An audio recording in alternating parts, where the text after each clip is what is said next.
Welcome back, everyone. So this is the last panel.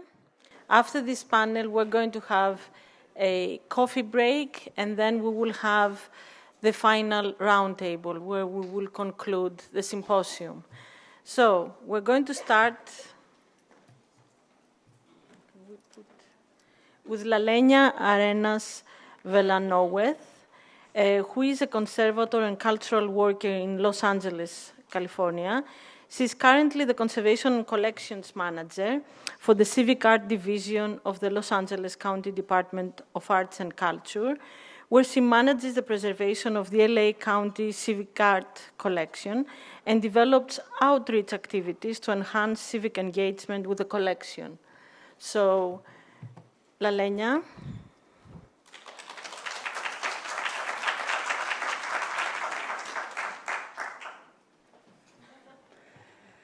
Good afternoon. I hope you all had a nice lunch. Thank you to the organizers of this week's program. I'm honored to be here and share our project. The Los Angeles County Civic Art Collection is comprised of over 600 contemporary and historic permanent public artworks located across county-owned property.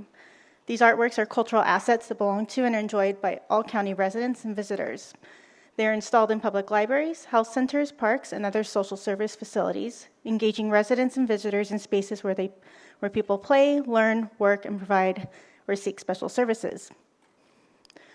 In recent efforts to provide equitable resources throughout the Civic Art Division's commissions and programming, community engagement has been a focus goal. Artists are required to provide activities and feedback from community when fabricating a new artwork, ensuring that the artwork is truly representative of the surrounding communities where it resides.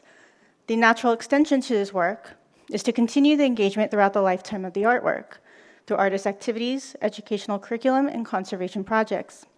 As many of you know, there is little representation in the conservation field of persons from marginalized communities and limited opportunities to recruit, support, and provide mentorship for individuals in these communities who are interested in pursuing the field of conservation.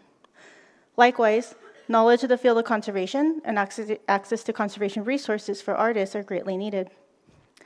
The Conservation Apprenticeship project, which I will be presenting today, uses artworks in the Civic Art Collection to address these needs for both emerging conservators and emerging artists, as well as provide a rare paid opportunity to engage in the preservation and conservation of artwork in their community, through which we hope is a far-reaching and equitable process. In addition to the artworks in the Civic Art Collection, the Los Angeles County is notably home to hundreds of murals by Chicanx Latin artists, predominantly in the communities of Eastern and East Los Angeles. Emerging from the Chicano civil rights and simultaneous art movement in the 1960s, artists enriched their streets with bright and bold narratives of social and political history, icons, and culture.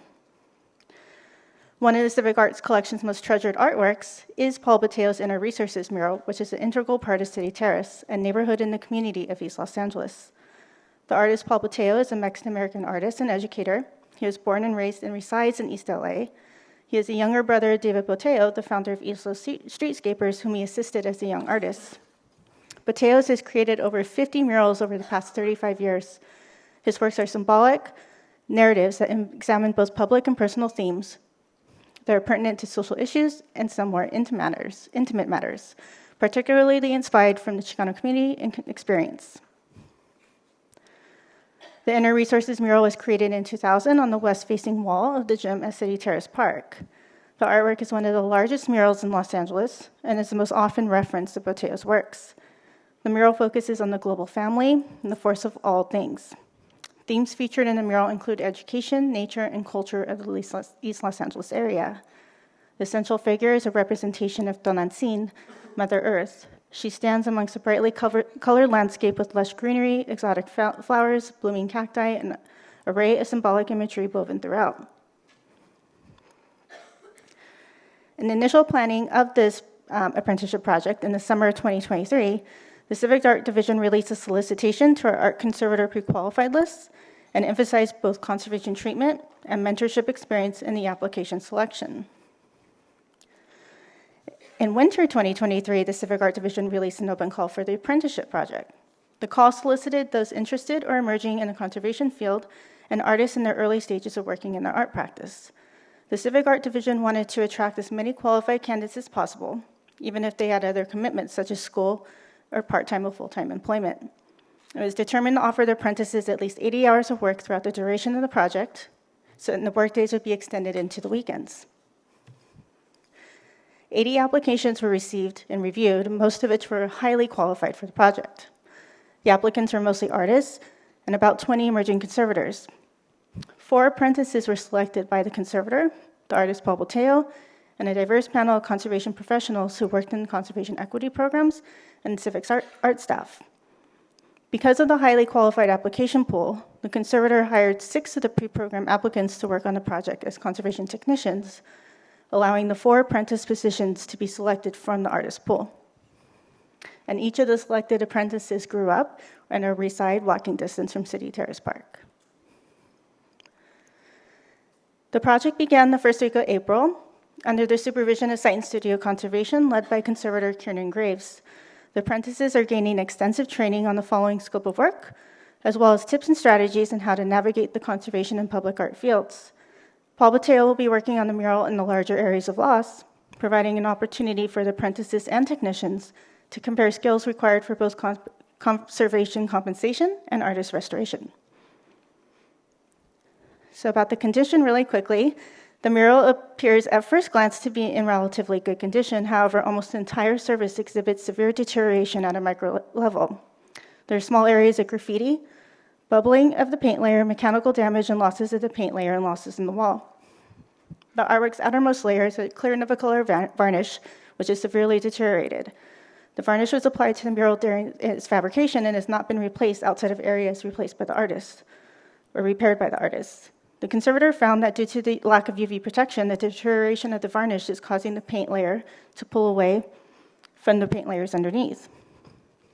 This can be seen throughout the mural where there is flaking and where certain colors, such as blues and greens, appear to be fading, but it's actually the varnish layer whitening or becoming opaque.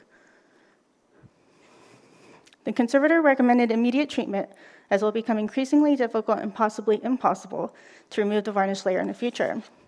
The treatment methodology they're working on presently to remove the outermost layer mechanically and chemically throughout the entire mural provides the apprentices and technicians extensive experience in building patience, hand skills, and time to interact with each other.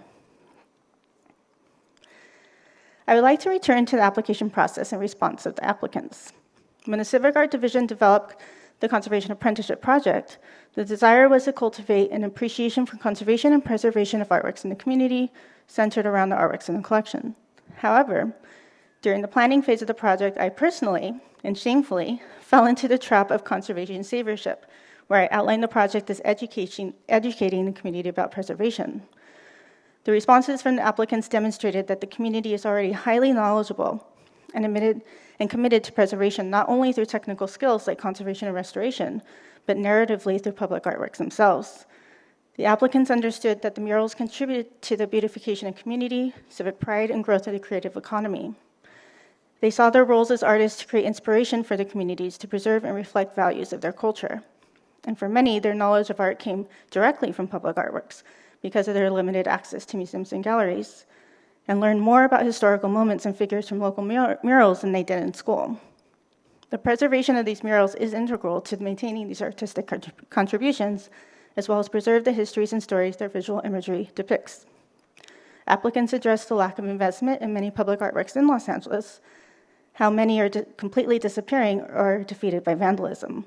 They asked, why is no one repainting these artworks or taking care of them? That for each artwork that is covered or lost, there's a loss of opportunity to share the artist's message to the residents of the community. So I'd like to share a couple words directly from the apprentices about their experience. On the days that I've been on site, we've gotten a lot of young kids that marvel at the scaffolding and the work that's being done here. And I think for the community, it's important to see people who look like them working on the projects so that they too know that they can do this work if they want to. And then it's important for me personally, because I feel better prepared to advocate for the cultural assets of my community in the future. So it was important for me to participate in this project because I was born and raised here right down the street, a block away. And this park is my backyard forever, I guess. And, you know, a lot of things happened here at the park in my youth. And it's crazy where life takes us. And now as an artist, I reflect back to how much this mural inspired me, and a lot of Paulo murals inspired me. So it's an honor to be here and to contribute to the community. I'm excited to learn about the history of this mural, the process and the techniques and also the materials that were used. As an artist, I am aspiring to one day create a mural or many murals in the future. So I think a lot of the material aspect is really important for me and exciting to learn from. I think I'll just take new skills and knowledge with me, especially through a conservation lens. I think I just want to build as much skills as possible and hopefully apply that in my own art practice in the future. And hopefully there are more projects in the future like this in my own community that I could be involved in somehow. And it'd be great to just continue building that foundational knowledge in conservation. So in conclusion, the act of cultural and artistic preservation is embedded within public artworks. Public artworks, and especially murals in the East Los Angeles community, provide inspiration through the artist's story, acting as both beautifier, educator, and witness. Los Angeles communities, like East Los Angeles, at the risk of displacement and gentrification, greatly benefit from the investment by municipalities and arts organizations through the maintenance of public artworks by artists and conservators. As one perceives the erasure, as we spoke of earlier, of the visual story of the artworks and the stories of the artists as the erasure of the community themselves. Providing paid opportunities to emerging artists and emerging conservators to work on an artwork within their own community and work on an artwork that holds value to their own ancestral past contribute greatly to their appreciation and passion for conservation that no other type of artwork can provide. The Civic Art Division hopes to create future projects and programming that centers this community knowledge and leadership in our preservation projects. And this response to this project only amplifies the need for the conservation field to engage with communities not only as our presumed role as teacher, but as collaborator. So thank you, and thank you to everyone on this following slide for their help with the project. Thank you.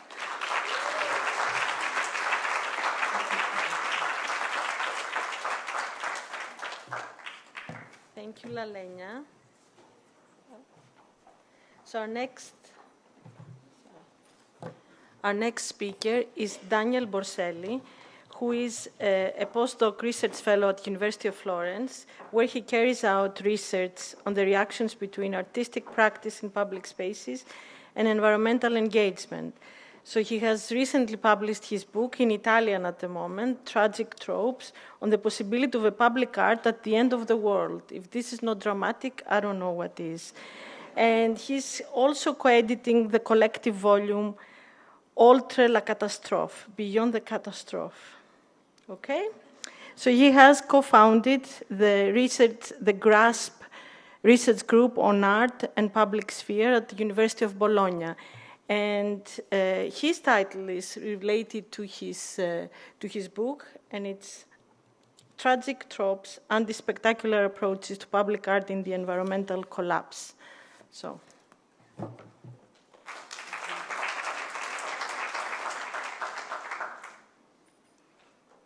Good afternoon. How you doing? Everything fine? A bit sleepy after lunch? I will try to be as boring as I can. Okay, so you can get a little bit of a relax before the park. So, I don't know how to use this. I will try with you. Okay, here we are. It's the same slide as before, actually, but never mind. As Vola correctly said before, I am conducting a research on the relationships between art, public spaces, and the environmental collapse that you know has become a theme, has become a thing, especially during the past 2 decades, starting with the inception of the concept of the proposed concept of the Anthropocene, that is mainly predicated upon the availability of visible traces of human responsibility over planetary destruction. And in this sense, of course, art has become an important partner in this attempt to visualize the environmental catastrophe that is upon us. And among these artistic efforts, public art has, of course, emerged as a resource to promote a new ecological awareness and a more sustainable attitude in the so-called general public. As clarified by South Korean design scholar, Kenyo Lee, the recent success of environmentally engaged public art relies on a vision of art in public spaces as capable to influence people's understanding of the climate crisis, providing social learning, emotion, and engagement, but also to raise awareness and hypothesize how people can challenge climate change and create a more sustainable future for all of us. We can observe straightforward applications of this view in operations such as Lines by Finnish artists Pekka Nitivirta and Timo Hao, which was installed in 2018 on the Scottish island of North Uist. And it was activated through sensor at high tides to provide an immediate visual translation of high tides and a visual anticipation of future rises in seawater levels. And of course, the effects that it will produce on human and natural landscapes. But also in projects such as Waterlight by Studio Rosegård, Dutch Studio Rosegård, that similarly aimed at materializing this usually vague concept of rising sea levels, in this case through the combination of projectors, really spectacular actually, and the natural action of wind and humidity. But of course, the most emblematic and known work in this direction is, of course, the Ice Watch by Olafur Eliasson and geologist Minik Thurlev-Rosing. It was installed between 2014 and 2018 in 4 locations in Copenhagen, Paris, and London.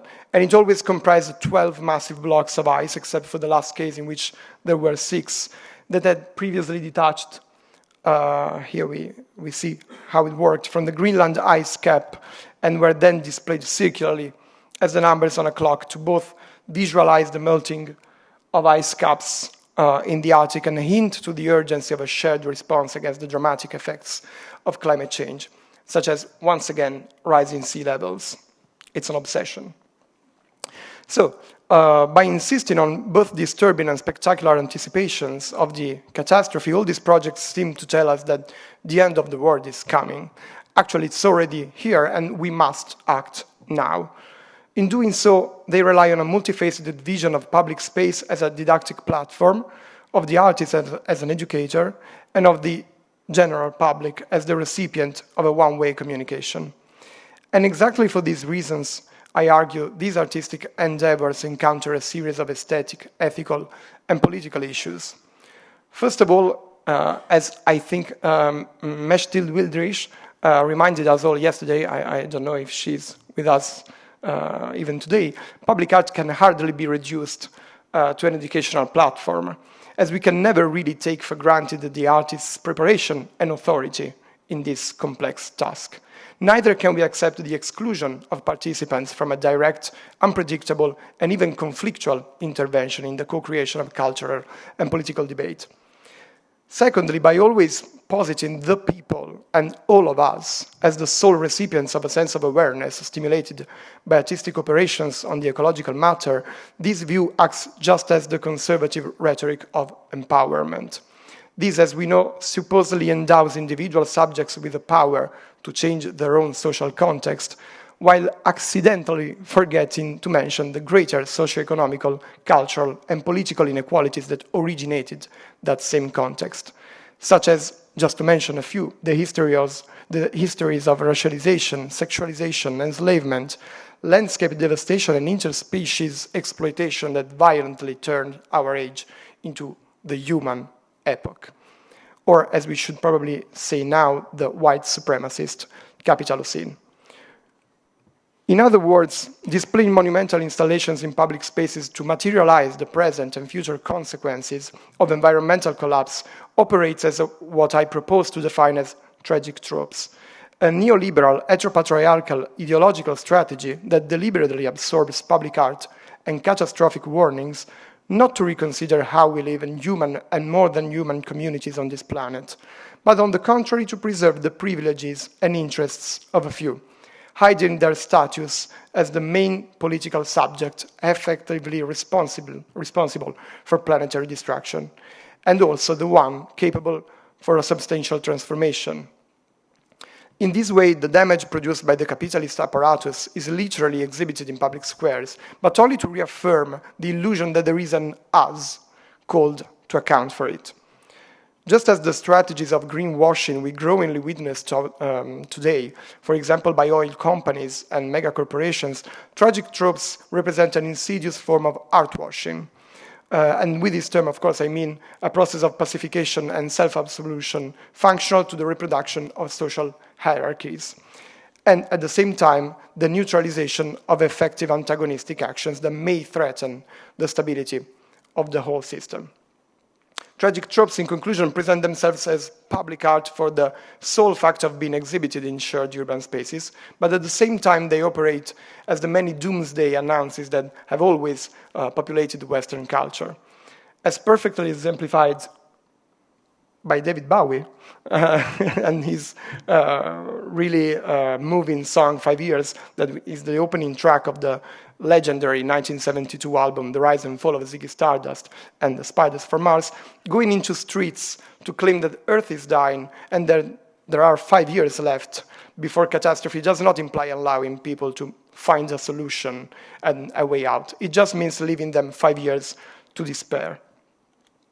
However, because we need an however sometimes, exactly because tragic tropes try to persuade us that, as an old motto says, it is easier to imagine the end of the world than the end of capitalism, it is now more important than ever to acknowledge the presence of alternative, bottom-up, often self-produced experiences that eschew the spectacular, scale-obsessed, and in this sense typically masculine strategies of the tragic tropes. And I'd like to quickly discuss with you 3 examples drawn from Italian territory. The first practice I'd like to present to you is that of sisters Isabella and Tiziana Pers, that of course are in the right image above, just for your information, who have been working for almost 2 decades on the possibility of a non-anthropocentric relation with non-human beings. Tiziana Pers in particular carries out this objective through tactics of direct action, as in her long series of public performances through which she exchanges non-human animals destined for slaughter and killing for her own paintings of those same beings. This exchange being regulated by a proper legal contract. This project, that takes the meaningful and provocative title of art history, imposes a stratified questioning of the concrete value of both art and non-human lives, beyond mere economic criteria. All animals are then either taken care of in a sanctuary in northern Italy run by the Pers sisters, that is this one, the Rave East Village Artist Residency, or returned to their previous natural ecosystem, as in this power image that we see here. A similar experience is that of the so-called Casa delle Agricolture, House of Agricultures, in the southern Italian small village of Castiglione d'Otranto, which counts a little more than 1,000 residents. Casa delle Agricolture was founded in 2013 and has been since conducted by a collective of farmers, activists, and artists led by visual artist Luigi Coppola. The project was born with the objective of experimenting hypotheses to counter the apparently unstoppable phenomenon of depopulation of inner marginal areas of southern Italy, as well as to revitalize private and public land that had been abandoned. And of course, it does so by creating community-based operations and recovering traditional approaches to land that are not as extractive as the terrible practice of monoculture that has destroyed the Apulian territory in southern Italy. Here we have another picture of the windmill, the community windmill. The last, very quickly, the last approach that I would like to discuss with you is that of A4C, Arts for the Commons, and with a duo, that is a duo composed by Ecuadorian artist Rosa Gijon and Italian climate justice activist Francesco Martone. They develop a work based upon participatory mappings, psychogeographical driftings, community-led workshop. Their objective is to create the tools that are needed in public space with those communities involved in those territories for a legal recognition, for the recognition of the legal status of rivers in this case.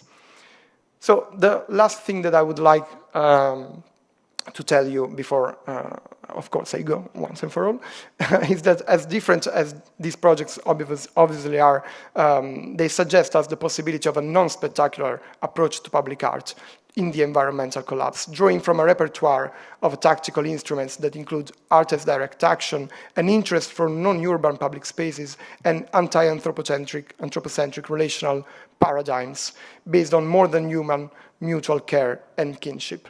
And in asking us to reconsider what can be considered as public in today's public art, these practices seem to focus on something similar to what political theorists Joan Toronto and Berenice Fisher has defined care, that is a species activity that includes everything we do to maintain, continue, and repair our world so that we can live in it as well as possible. But once again, and to conclude really, this as well as possible must not be understood in a productive, prescriptive, and definitive way. On the contrary, drawing from anthropologist and fungi scholar Anna Tsing, the best we can do is to aim for good enough words, where good enough is always imperfect and under revision.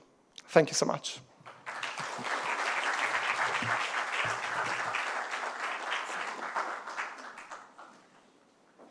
Thank you, Daniel. Our next speaker is Pedro Vieira, and he's an architect with degrees from the Architecture and Urbanism College, University of Sao Paulo, and also as part of this, he did a one-year doctoral stay at La Sapienza, Rome. He's visiting professor at the Universidade, and I'm sorry to kill that, Gradual de Feira de Santana, okay, in Bahia, and was recently appointed as a professor at his previous university in Sao Paulo at the Department of History and Aesthetics of Architecture. And he's going to talk about intervention in the Preexistence, learning from contemporary art.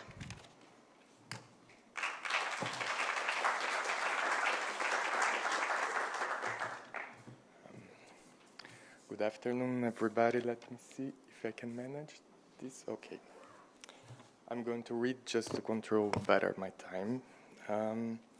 In fact, what I'm going to share with you today is not precisely a new strategy, but maybe old ones analyzed from a different point of view. Using the contemporary art, I'm going to talk about conservation principles that should be considered when we talk about architecture and urban heritage.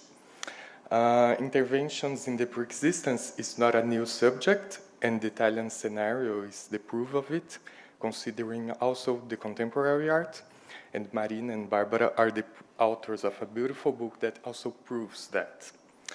What I would like to do is to invite you to link these themes and think about how works that are not conservation, preservation acts could help us rethink, update, or insist in some ideas about conservation without prejudice.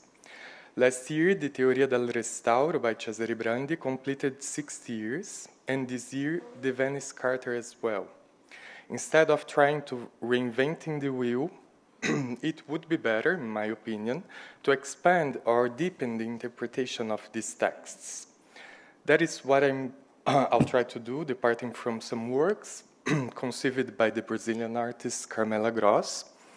Last year, I was invited to write about her works, and she asked, write about the works, not about me. So I decided to take this idea to the extreme. I didn't write about her works, but about the city and questions related to the preservation, and used her works as footnotes in the text, like a conceptual framework from which we could learn how to look to or how to deal with the preexistence. When we consider a range of works developed on surfaces, floors, or walls in the public space, the support to be occupied is a guideline. It designates a clear program to be developed. Even though there is some freedom, authors usually stay inside given boundaries.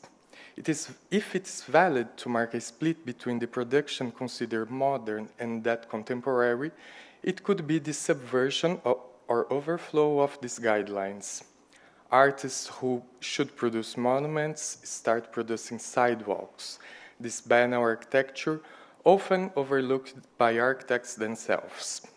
This was the path that guided me on my recent research, starting with Mary Vieira, Valtércio Caldas, and arriving at Carmela's work called Frontier Fountain River Mouth. That is a flat monument. We called it chão in Portuguese. It's like ground, but it's not the same word. No, let's stay here. The work Frontier Fountain River Mouth is a monument that is not installed on the surface of the city, but is itself born from that surface and designs it. We can see that this kind of works become almost imperceptible and due to the absence of physical monumentality are not recognized, which turns into abandonment or destruction. But I will comment this work later. From now on, I'll show you some works that help us to think in a vast number of questions or problems. From windows that are closed, covered, to rivers that are ignored, from the invisibility of social-political problems to institutional barriers, from the human body to the landscape. These questions are illustrated with black and white photos followed by Carmela's works, taken as reference to discuss these questions, problems, and mistakes concerning the intervention in the preexistence that, unfortunately, are still unsolved. What could we learn from them? How principles like distinguishability, reversibility, minimum intervention appear in this case? I invite you to think about it with me. Is it still common to see historical buildings being blinded by architects, like the Ramos de Azevedo School, converted into a museum by the Pritzker Prize Paulo Mendes da Rocha, or its new annex that repeat the same mistake at Hélio Duarte School? And the same happened with the Niemeyer building converted into a museum. This is a photo that shows the window open. Instead of it, Carmela usually leaves the windows opened in the exhibition spaces or also explores relationship between inside, outside, always inviting the public to look to the city and from the city. Oops, here's the same work. Tamanduateí River, even in Portuguese, difficult, and many other rivers in Brazil are ignored in the landscape urban design. We can see them from the road transformed into sewage. The nature is ignored. Instead of it, Carmela tried to recover this fundamental relationship between the human being and the nature, what we call landscape, paisage. Not proposing a monument, but designing an elegant grandstand, a place to stay, to contemplate the river. Another example, known as Crackland or Loose Neighborhood at São Paulo. This area hosts important museums and homeless and crack addicts. What does the government do? Build a covered passage behind the buildings to avoid the pedestrian fluxes in the street. They ignore the problem. What Carmela did? A silent but powerful intervention, putting sirens all over the museum building.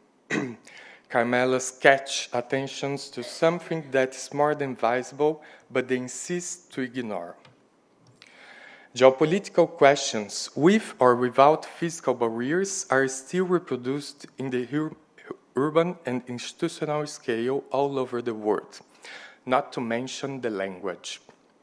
When invited to create a site-specific work, Carmela realized that there was no connection between that cultural center, that is called Chakra Lane, that is public, and its neighbor, a school that is also public.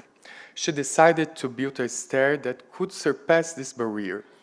The requested effort to arrive in the upper platform could be read as a metaphor for a bright view that put together culture and education. For the human body and landscape, I also use Carmela's work to open the discussion. Heads invite us to think on the anonymity and our roles in the society as citizens.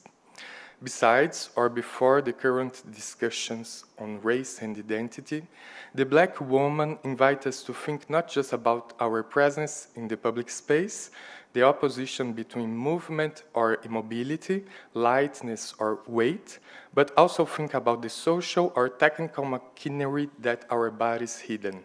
We cannot see, but there's a machine there that allows the Black woman to move. And the very first work of Carmela is this stair. Going to the suburbs of the city, observing the constructions of new landscapes, she draws a stair in a slope.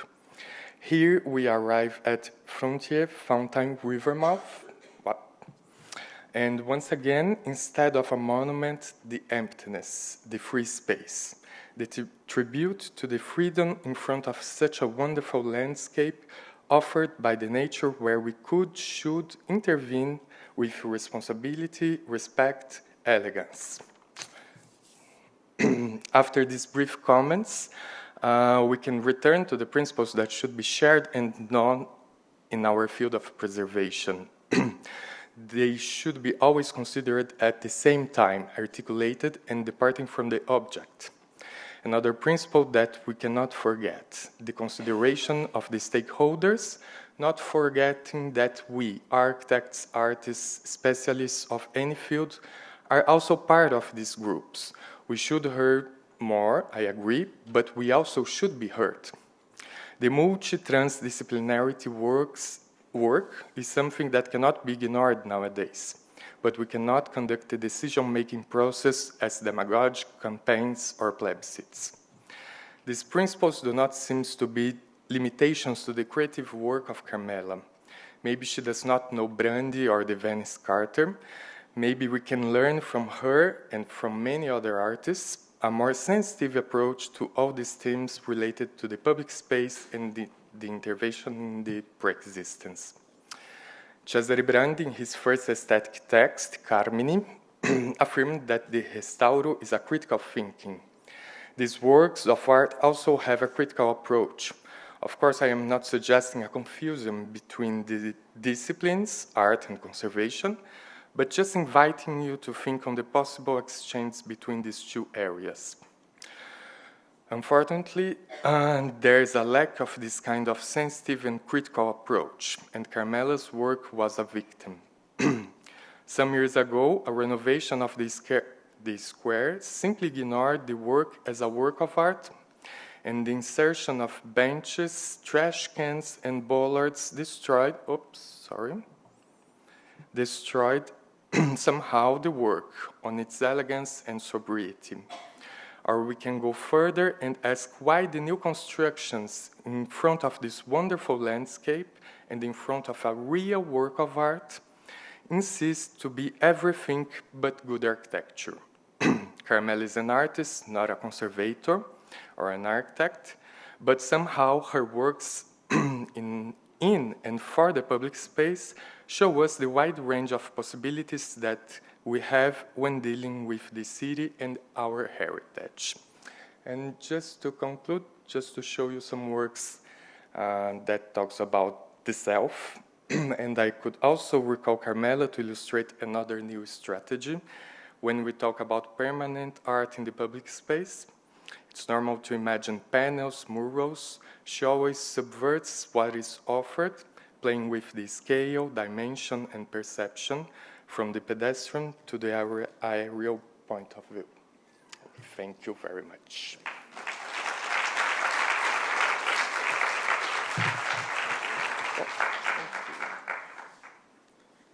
Thank you, Christine.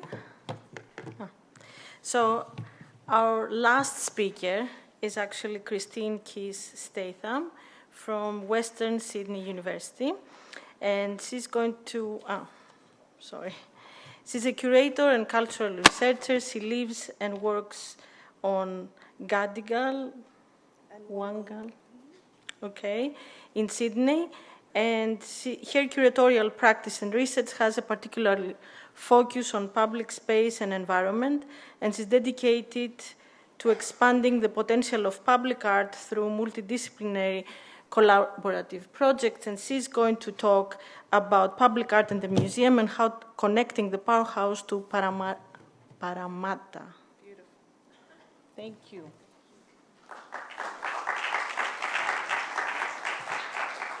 Thanks, everybody. My name's Christiane. I'm a PhD candidate at Western Sydney Uni. I'm very honoured to be here. Thank you for inviting me. Thank you for sharing all your stories and your passion and your projects. I wrote this presentation on the country of the Darug and Wangal people, and I pay my respects to their elders, past and present. I'm a fifth-generation Australian, a descendant of European convicts, settlers and immigrants, many of whom spent their lives in Parramatta and Western Sydney, which we're going to talk about today. Parramatta and its new museum, the Powerhouse, currently under construction, form the key case study for my research and provide an opportunity to examine the processes of embedding a museum in place in the 21st century, quite an unusual occurrence. Parramatta, or Barramatta, meaning the place where the eels lie down, in the language of the local Aboriginal people, the Barramatical people of the Darug Nation, is a vibrant and culturally diverse hub in Western Sydney, which has undergone significant change over the last 2 decades. After many years of political reversals and debates, the museum, designed by French-Japanese architects Mural Kusunoki and Australian architects Genton, is scheduled to open next year on the banks of the Parramatta River. It will be a satellite venue of the Museum of Applied Arts and Sciences and will have a particular focus on science and technology. That's the museum under construction on the left. My research focuses on public art and its special role in connecting museums and their programming to communities. I'm looking particularly at forms of cultural infrastructures that are connected by dynamic ecological infrastructures like rivers. My key research questions are: how do museums use public art to communicate with diverse audiences and communities in an era of immense change? How can museum programming embody diverse cultural perspectives, including Indigenous ways of thinking? How can public art projects stimulate critical engagement with museum collections? And how do science and technology museums in particular facilitate collaborative projects through public art? In Parramatta at the moment, I'm doing field work, which involves interviews with 5 groups, artists, museum staff, local Aboriginal people, council staff, and scientists.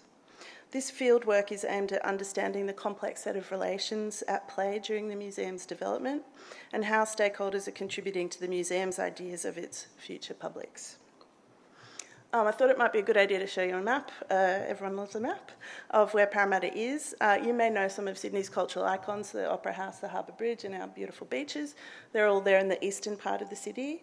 When British colonists arrived in 1788, they quickly realised that the soil in Farm Cove would not support the crops that they would need to plant to support the first fleet full of convicts and their officers.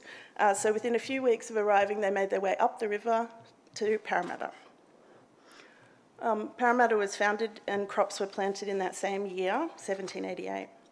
The township was initially called Rose Hill, but in 1791, Governor Phillip renamed it Parramatta, the first place in Australia to be given a name by Europeans that was based on an Aboriginal name. Parramatta has been a place of struggle, trauma, and incarceration. It's a place where colonial aspiration first met major resistance, where the frontier wars began and raged for many years, where convicts gained their freedom, where industries were born, and where what is now known as Australia arguably really began. Parramatta lies around 24 kilometres west of what has traditionally been thought of as the centre of Sydney. It's the gateway to Western Sydney, one of the most culturally diverse parts of the country. Western Sydney has for many years been seen both spatially and culturally as the other Sydney. And Parramatta has always been a centre of immigration, a place of arrival, and this will continue with its population set to almost double in the next 2 decades. Over half of Parramatta's population speak a language other than English at home.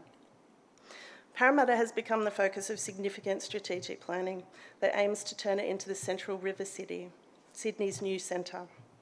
Significant city planning and urban transformation has taken place in Parramatta over the last 40 years. I've put some of the built form studies up here so you can see.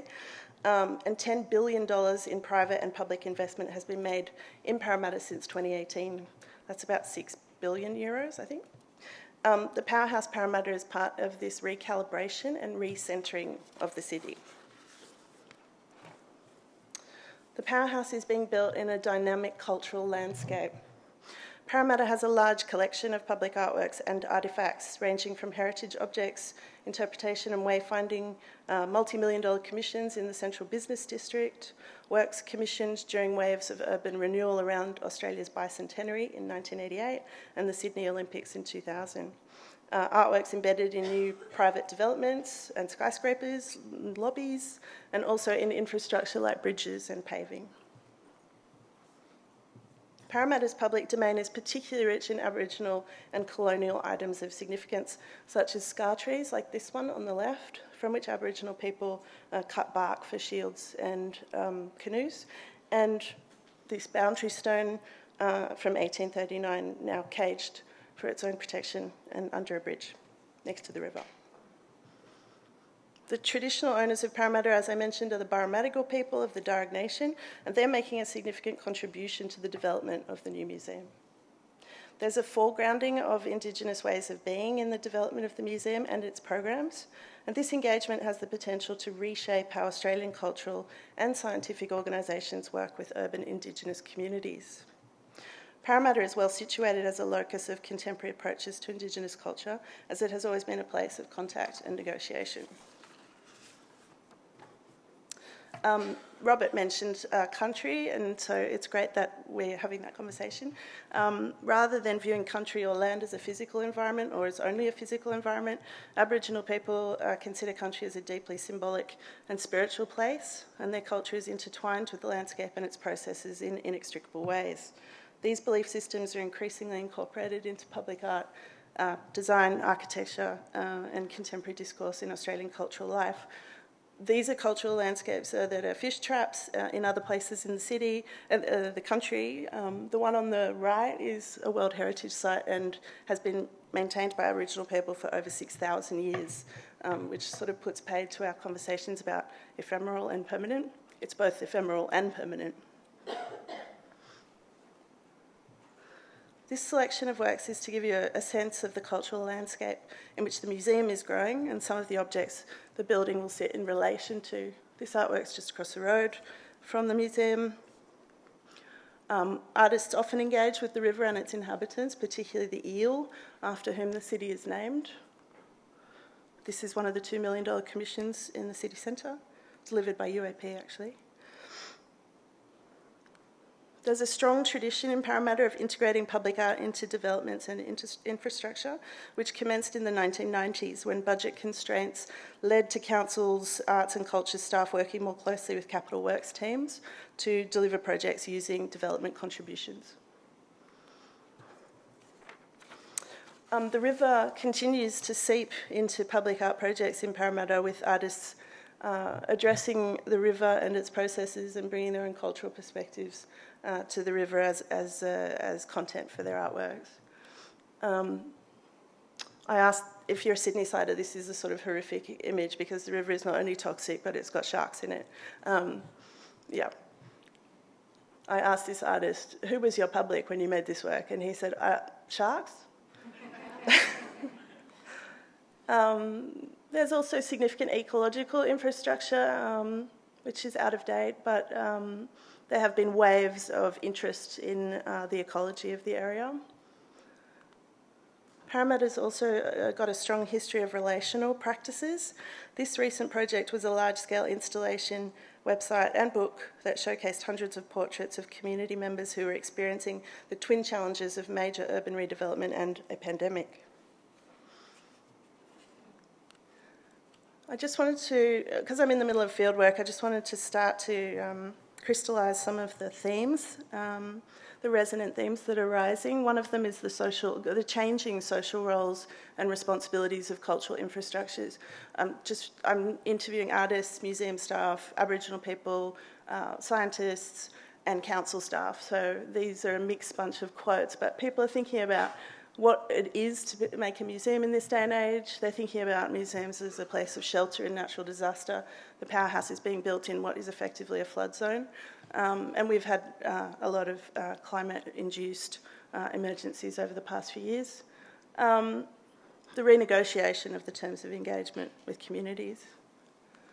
Another theme is embedding diverse cultural perspectives in the museum, rethinking who the public is. Some of the people in Parramatta come from cultures where they may never have been to a museum growing up. So that's at the forefront of people's minds. The neutrality or otherwise of the museum and the sort of pigeonholing of ethnic groups is a recurring theme. And finally, critical engagement with collections, ecologies, the leading with First Nations perspective, the agency of the river, how do we have a non-human-centric approach in programming. Artists are seeking for the museum to help them with connecting through collections, and the environmental wisdom of other communities is being tapped into as well. So these are just some of the initial findings, the truth-telling, the right of reply, which I'd love to talk to you about, but we don't have time. The sort of persistent maritime metaphors of the cultural flagship, the cultural anchor, museum as lifeboat, the museum as a mentor for artists and arts organisations, and the enduring role of both public art and museums in connecting traditional and contemporary cultural practices. Local artists and arts organisations, as well as scientists, are also seeking to connect with the museum and build long-term relationships for the benefit of the public, and including non-human publics. But yeah, the protection and continuation of cultural practices is playing a central role in the development of the museum and public practice in Parramatta. Thank you.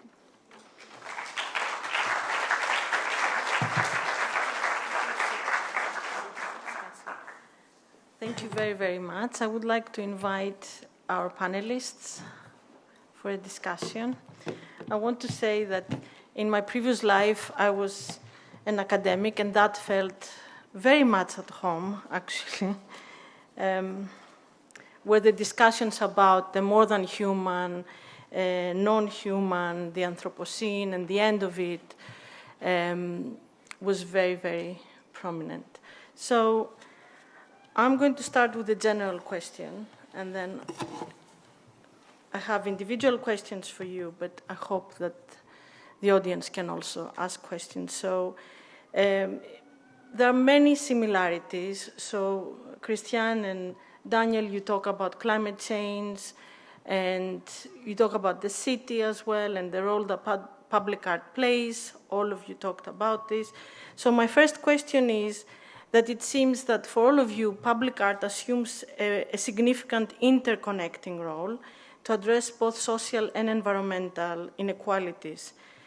And I wanted to ask you if you think this is a proper statement, and where conservation and engagement of communities with these public artworks can play a restorative role in relation to nature or contribute to social cohesion. So I would like to ask actually first Laleiia to answer. Is this on? Yes. Well, firstly, as a foundation, and this comes from my experience as a brown person entering the field of conservation, is increasing representation in conservation when working with communities, so that, as one of our apprentices said, as someone in the community can see people from their community working on the artworks. I mentioned that there's a great lack of diversity within conservation and within public art conservation and private work. That's even worse. It's in many cases diversity does not exist. So in order to create those relationships and trust with the community, I feel like representation is really important. In terms of policies, there's a lot we can do as a municipality, creating maintenance funds for our collection so that we can continue programming like this consistently, and again, developing those relationships and trust. Great. Daniel, you also talked about art washing. Can you answer this question and add this idea of how public art can also play the role of art washing? Can you hear me? No. Like this? Yes, perfect. Thank you.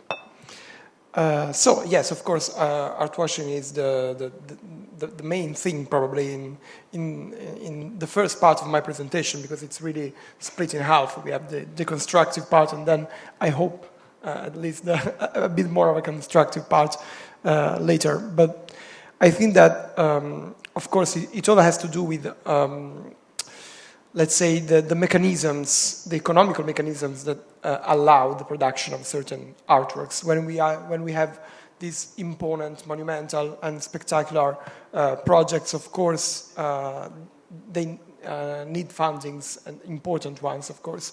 And in that case, you have to respond in many ways to those who are commissioning them, to those who are helping maybe the artists to realize them. The Ice Watch is not commissioned by anyone, but of course it needs partnerships to be created. And in that case, of course, you have to consider the fact that you will be part of the institutions, part of the economical, commercial art system. And so typically this obliterates conflict. So if we think in this perspective, I'm really convinced that an artwork as the Ice Watch maybe can, I don't know, maybe move someone, maybe create and stimulate a strong reaction. It does not do that with me, for example, but maybe it can be provocative even and stimulating for someone, but it definitely does not change the system that we are living under, and that is the ground, the fertile ground for the Anthropocene. So I'm strongly persuaded that we are facing a phenomenon that can be compared to greenwashing. That is the one that corporations usually display. Thank you. Pedro, what would you add to that? Hi, it's working, yes. No, I can just add something to the presentation. I invite you then to Google Porto Alegre, the city that grandstand was, and see that the city now is totally flooded because of the climate change. So when Carmela constructed these stairs to sit and see the river so many years ago, it was like an invitation to see, to look to the nature and what could happen in that moment and nowadays. So I think this is something that can there's a similarity to Daniel's presentation, the way this artist works. And I didn't talk about this kind of engagement with the communities, but I think that example with the school and the cultural center again invite us to think on this kind of engagement, not to construct the art, but that is possible because of the artist's work. And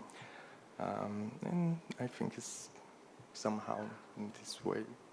Not much to add. Christiane? Is that working? Yeah. Well, the museum is approaching this issue by employing a lot of people of colour and people from Western Sydney and Aboriginal people, and embedding diversity in its staff and through procurement. Yeah, so I think there are questions of identity that are really pertinent and also agency. You know, we talk about the river natural features having legal rights and agency, but that kind of thinking is embedded in Aboriginal culture, you know, with a non-human-centric approach, and there's another part of their culture which I didn't get time to talk about, but that is really relevant, which is the idea of having both rights and responsibilities when it comes to the environment, and you can apply that to an urban environment and to public artworks. And you know, the artworks that I know in Parramatta that have been created by Aboriginal artists are used by Aboriginal people. You know, they go there and they have ceremony there, and they light fires and things. So there is an ongoing culture of care that we can aspire to there, but it's not something that we're used to in our culture. That sort of maintenance issue, you know, over a very long term. Okay, and since this panel is called New Strategies, and if you can think of something positive, because we can't finish these 2 glorious days like with "we are doomed" as a message, could you think of like potential strategies? And I'm going to start from you, Laleiia, because you have a very, very positive experience. New strategies of how we can develop policies or strategies in order to decide what it is to be preserved, by whom, and for who. Unlimited funding would be very helpful. I mean, as I mentioned before, having a maintenance fund specifically to care for the artworks would help with consistency as a presence in community, so that we are constantly with our artworks. As was mentioned in a previous civic art presentation, Los Angeles County is huge. It takes you maybe in traffic 2.5 hours to get from one end to the other. And our artwork is everywhere in every corner of this county, so it's very difficult for us to be and to see our artwork, our collection. So if we have, you know, more funding, a maintenance policy, then that will allow more staffing and more opportunities to hire conservators and artists to interact with the collection consistently. So that would be our main priority. And communities, where do they come into this? So, and that's the great thing about public art. We're always in the community. We're always in the county facility. We're always engaging with staff and with visitors. And, I mean, it would be our dream to constantly engage those stakeholders and community into our projects, whether it's through conservation or some other type of community engagement or activity. Okay. But, yeah, I don't know how we can choose which ones to preserve. Obviously, for conservators, the ones that need it, but everything can continually be activated through the artists and bringing them back, and just engaging in what the artwork means to the community in some way. Okay, thank you. Christiane? I was just going to say, I don't know how it is in other countries, but in Australia, especially local government, things are very siloed. So arts and culture is over here and environment's over here. And, you know, as part of my fieldwork interviewing scientists, some of those people aren't hard scientists, they're citizen scientists who are just people who report environmental issues. And so they can kind of escape that siloing because sometimes it's a city design team issue, or sometimes it's an environment team issue, or sometimes it's an arts and culture issue. So if we had some sort of a version of citizens who were keeping an eye on artworks in the public domain and reporting issues and, you know, having agency, I guess, to be... And that particularly goes for newly arrived migrants who don't feel that they have any agency and that they're invisible in Sydney. Yeah, especially Western Sydney, yeah. Great. Daniel or Pedro? If you want to add something. Can I add something a little bit polemical, or just to make a link between go Italy and Brazil? Okay, I'm from Brazil, you know that. Just to remember, while I was seeing all these presentations, and they were all really nice, thank you. you all. And I remember Lina Bobargi. Do you know Lina Bobargi, an Italian architect that went to Brazil in the 50s? And once she went to Bahia, to the interior, to the countryside of the country, she was studying the traditional population there, communities, etc. And Celso Furtado, an economist and a really big intellectual in Brazil, told her, art cannot be a consolation for the misery. So I think this is something that we can keep it on mind. I love art. My presentation was about how we could learn with it, but art cannot be a consolation for the poverty, the misery, for all the problems we need to face. Just to add it. But can it be used to inform, raise awareness? Yes, Okay. yes. But cannot be a consolation. Let's give art and it's enough. Sometimes it can, physically, by redirecting funds to communities, uplift communities. You know, Aboriginal people are getting huge commissions in Australia, massive, and internationally. And that's excellent, and that makes a real difference in those communities. Great. Daniel? Well, I would like to reconnect to what you will say right now, and also to Brazil in a way, because he reminded me that this phenomenal phrase by art critic Ingrid Sichy, I think in the late 70s, about Sebastião Salgado's photographs, and she said that beauty is always a call to admiration and not to action. Of course. So clearly, this is a problem, the consolation, the relationship between beauty or art in the traditional sense and the step to action that now is more than ever needed.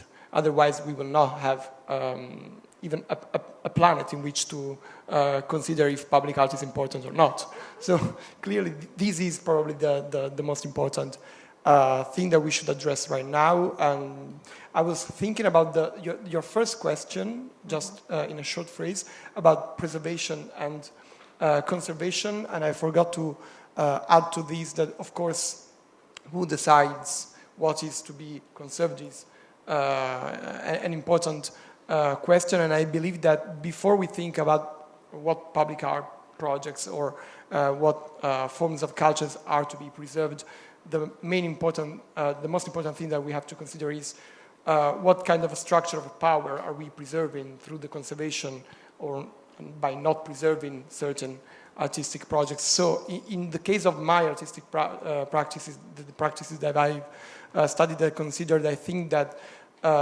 it is important now to reconsider the system and not how we can get to a more sustainable system. It's not just about making it better. It's about thinking if we need that system at all. Okay. I think because we have a lot of practicing curators and people who work with the communities, I wonder if, and artists, of course, if you would like to ask questions to our panelists, or if you would like to respond to some of the responses here.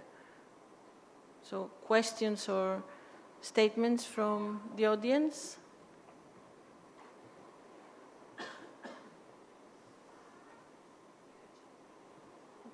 No? Oh, we have.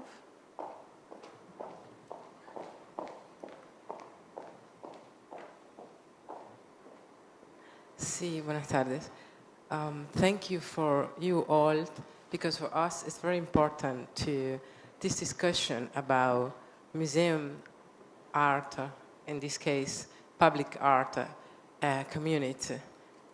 I respond about communities because maybe I'm sure that you know that you are sitting in the unique experiment about community.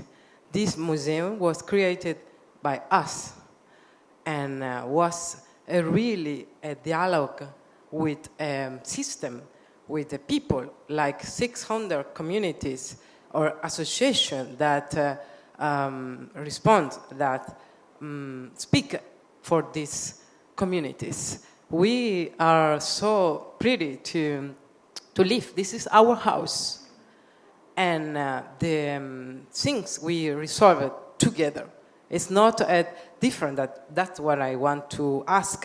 It's not isolate questions. We come here and sometimes we think about that we come back to live here because we have an office here, like an association, like a community, and we make a system to resolve these questions that was very important for the community. My question want to ask, when we make a project, what we think about the others, cultures, what is important, the intercultural approaching, not only to know or to make what our own community or ideas or project need. I hear here words like powers of power, preservation, and for example, this morning I hear the nice presentation that say how we are and how we want to be representation. I think that is the more important things when we think about the project or we think about what we are doing. That's why I want to ask these words, consolation, for example. What's a nice polemic question? Because we don't think more in consolation. We see in fight and do and to be a community, because all of us, an association, and cultural association too, want to be in a place that made us to live better. That we are stranieri, you know? We are from another countries, but this is our country too, and we need to think about not only Milan people, or we think about people, human being in a whole, not only our things. I don't know. My English it's not good, but it's about these questions. Thank you. I think she just summed up the entire conference. Thank you for that. That was it. Just write it down. That was perfect. Museums are based on antagonism, you know. So they always have been, although they might pretend to be neutral. They are antagonistic spaces, and so is public art. Public art has dissent at its heart, and to pretend otherwise means you make museums or artworks that are dead and lifeless. So I'm happy to hear that the history of this space is based on community members debating and being part of a democratic process, because I think that's what a museum is all about now and in the future, and if not so much in the past. But that was great. Thank you.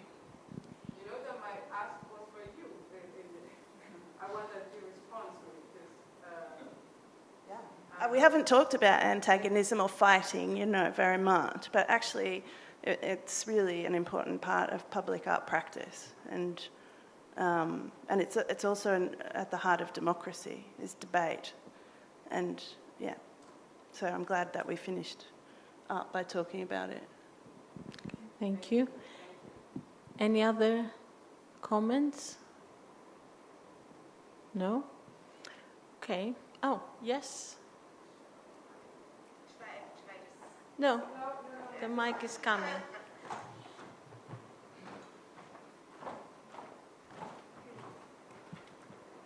Hi, hello.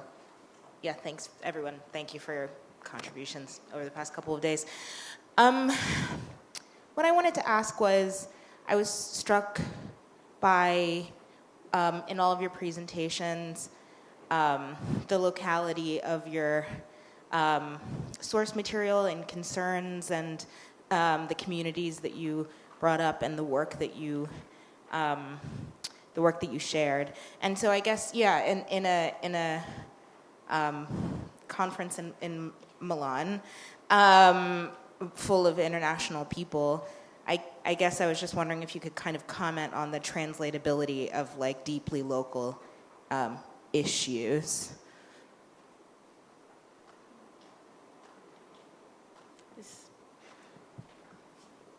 Well, if nobody really wants to start answering, I'd like to say that maybe it's the translatability of these practices is of course, and of this research is of course important, is the core problem probably, but we have to think in a situated perspective. We have to conduct research that considers us researchers as bodies that conduct this job, this work in a place, and we cannot pretend that we are a disembodied eye that floats in the research field, you know. So as far as regards the possibility of a jump in the scale of our researches, this is the main challenge, probably. I hope that, I'm talking of course about my presentation, but I think it's a core theme for everybody. We always hope that things can resonate and touch on problems that maybe somebody else have experienced, but I still have to consider that I'm not only an Italian, but I'm a white, straight man. And of course, this has to be kept in consideration when somebody listens to my presentation. And of course, I have to consider it when I conduct my research and mediate it. So I think there is no room anymore for instantly translatable research. And we have to contemplate the possibility of failure of our situated knowledge. Christiane, do you want to add? Yeah, failure is a good one. And learning, well, yeah, all we can do is just talk about our thoughts and bring them to a hub in the world. And I think that museums, that's again what they're for. And sometimes the universal can be found in the specific. Yeah, I mean, it's a struggle also for me as a white Australian, is understanding country, that connection to place when I don't have thousands of years of ancestors behind me, you know. So that's just work that you do. And I think the work of trying to understand people's art projects in other countries is the work that we want to do. Otherwise, we wouldn't be in this profession. You know, this is what we want to do. We want to understand from each other and understand from each other's artists and from each other's projects and learn lessons. So, yeah, thank you for the opportunity for that. Thank you. So I think we have to wrap up for this session. I hope, because what you're going to see now is you're going to see a QR code. We're going to go on a coffee break. You're going to see a QR code, and we want you to give us some of the takeaways. And I know some of these ideas discussed these 2 days will take a few days or weeks to be distilled properly. But if you could give us some takeaways, go for a coffee, then when you come back, we'll have the final roundtable where we will wrap up the symposium. And I do hope, so this is your question, and I do hope that we leave from here with some actions going forward or some positive thinking about the role of public art and the role of professionals within public art. Thank you very much. Thank you, guys. Thank you very much, and thank you very much for staying until the end. So this is the wrap-up. So we heard very, very interesting presentations, and we had amazing discussions, and we couldn't be more grateful for all of you being here and for all the speakers. And I apologize to those that follow us online that we couldn't interact more. We're going to have, Tom and I have a couple of questions, and then we hope to get some reflection from you. So this should take us to 5:10, and then at 5:30, we're leaving for the art line. So which is the city of Milan's public art park. Okay, so we talked a lot about community-based practices that could include conservation, could include art making, could include a lot of engagement, let's say. And of course, we focus a lot on the material, but the first question is if you can reflect about potential appropriate ways to preserve the non-tangible aspects of public art, especially the art that is significant either positively or negatively for a community. Who would like to start, or should I just ask people? Princess Marilyn, would you like to start? Yes, of course. Well, my way of thinking is that if we can print in the body, in the soul, in the mind of a community or of a person, then the non-tangible, the less tangible, should be alive for a long time, you know. And a way of doing that is, for example, when opening an public artwork, when you think that it will be a sustainable, it will be a long-term public artwork, what has to be done, a proposal, is to create an event, a real specific moment, which is like an emotional, like trying to share, to participate of sharing of an experience, an artistic experience. And then this object, this artwork, will definitively stay in the mind of the persons. Another way could be to document, of course, and to take pictures, to have archive of the artwork.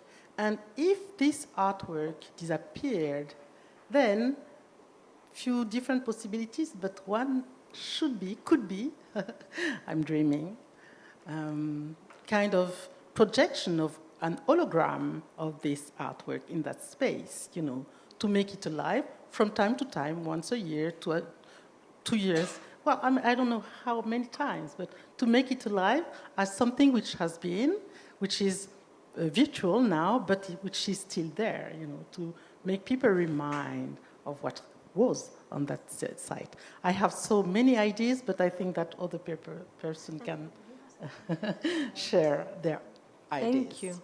Romy, would you like to? Yeah, I'll say something about the public artwork that I know something about, which is really only one that I have a kind of deep research background in, which is the Wall of Respect from 1967. And so you are correct. It was a public artwork that disappeared. It was in a blighted neighborhoods not unlike many of those that have been discussed in the last 2 days. In Chicago, the south side of Chicago. It was given to the neighborhood and the community. I was thinking a lot about the kind of breakdown of community into something more granular. So really it's a block. It's not a neighborhood, it's a block. So I think about like block or street or something a little bit more incremental and granular. That goes to this, another way of being specific about community. It actually was a block of people that were involved, you know, where this wall took place. But my point is that I worked with the photography archive and the archive of photographs, which are the only thing that hold it or that capture it for us. And even that photographic archive was forgotten about for 50 years. And so nobody cared about it because it wasn't an art historical piece that mattered for all of the reasons that we might imagine. It was made by black artists, by minority artists, by a collective. It was unsigned. It was outdoors. It disappeared, et cetera, et cetera. And so the act of trying to rememory it and to bring it back to life was important and significant. And I'll just get really quickly to what maybe matters, because I think it relates to the last set of comments at the last panel. There was a lot of contestation at that particular public artwork, and the photographic record doesn't really resolve that contestation, nor does it tell the full story. So I do think memory is very important, but memory also, and photographs, don't tell the truth. And to be very honest, people don't tell the truth. People told us many, many, many different things. You have this kind of Rashomon effect going on, where like everybody has a different take on the thing. So it's a fascinating problem to me. In addition to being somebody who likes the idea, I wrote something called Fleeting Monuments for the Wall of Respect, and I think a lot about the fleeting, the disappearing monument form, the monument form that collapses on itself. But I also think about the monument form that has revision and contestation built into it, which this particular case did.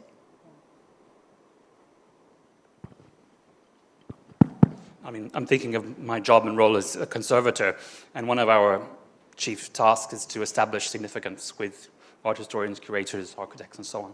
And we often work with works of art which have been created many, many years ago. And we sometimes don't have any information about a medieval church or a facade. And therefore, we turn to today's significance and maybe past significance. And I'm a real fan of oral histories as a way of trying to capture that. But I agree with you, Romy, the Rashomon effect, as you say, the oral histories can really change our views of meaning and importance. And I think with the public art context, we have completely different issues. I think we'll hear later about questions about what we need to leave and what we don't need to leave. But perhaps turning back to the conservators' point of view, establishing significance means looking at not only what was written about the work when it was made, but also what it means today, and perhaps what it means to the people who have lived with that work, especially in the context of something which might no longer be with us.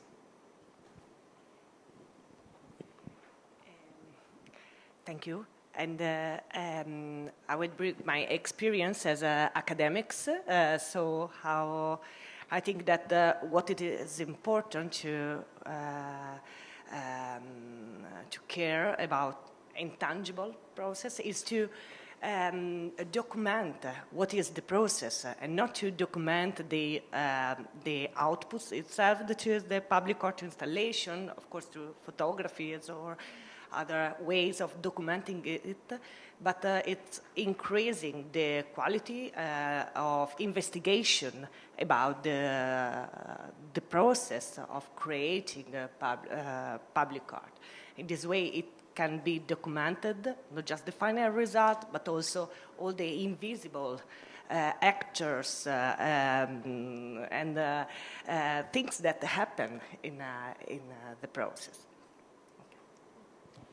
Hamza, in your case, you have a whole exhibition, and this will be a big didactic process, I think, for those that will come to the exhibition. And I was wondering if, how can you document also this process that will go on after the exhibition is finished? Well,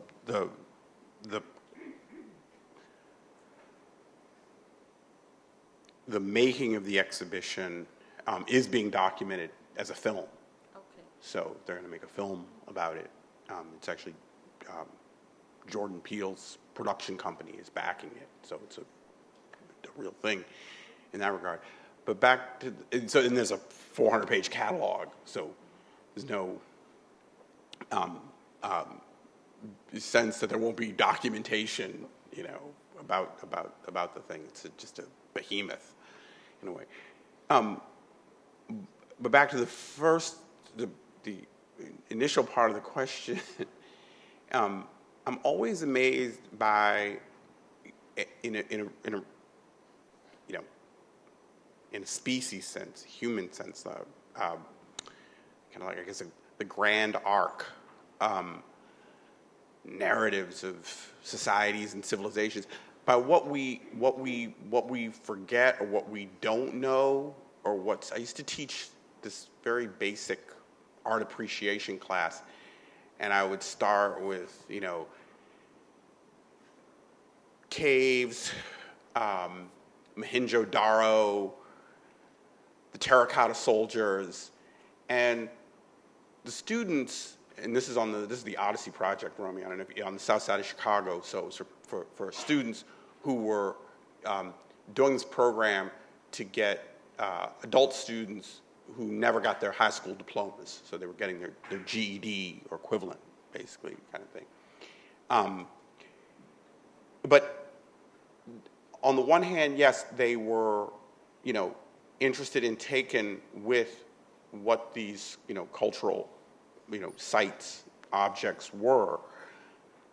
But equally, and this is what amazed me, they were amazed by what we didn't know. Like, how could an entire town, city, village, society the size of Mohenjo-Daro disappear? It's like, well, it just did. Like, we don't know who they were. We don't know that it doesn't seem like they were conquered by war. We don't know what led to the decline. And they're just like, how do we not know? It's like, we don't know who or under what auspices the terracotta soldiers were done. That was just, it's huge. It was forgotten. And so when I think about, like, documenting the ephemeral parts, it's just like, I don't know, let's do our best and see what happens. It's like if we forgot all this other stuff in the past, I'm sure there's plenty more forgetting. That much more to remember means that much more to forget. Kind of. But also calls into question what, public art and its many manifestations or forms. You could look at it in a broader sense. It's like, hit songs or something that collectively people know in their duration, perhaps for one generation or from one generation to the next or over a few generations, but they're remembered, and how they circulate. And they can be, with those kinds of forms, I think, and like I was saying yesterday about Birth of a Nation, like, oh, wow, we're still making bronze statues that embody, it's like, well, film actually carries the message and is far more effective than this thing. So what about those? It feels like those forms render the notion of art or art object or even public art, I think it throws it into a kind of stark relief as a relatively static kind of thing that we're clinging on to, when in fact, like, culture at large is like a tidal, an ocean, and the flux and flow of that. And then whatever kind of stones known as bronze statues survive within that flux and flow, we'll see, and what they mean. But and I'm talking about forgetting, but I'm also thinking at the same time about legibility, right? So things can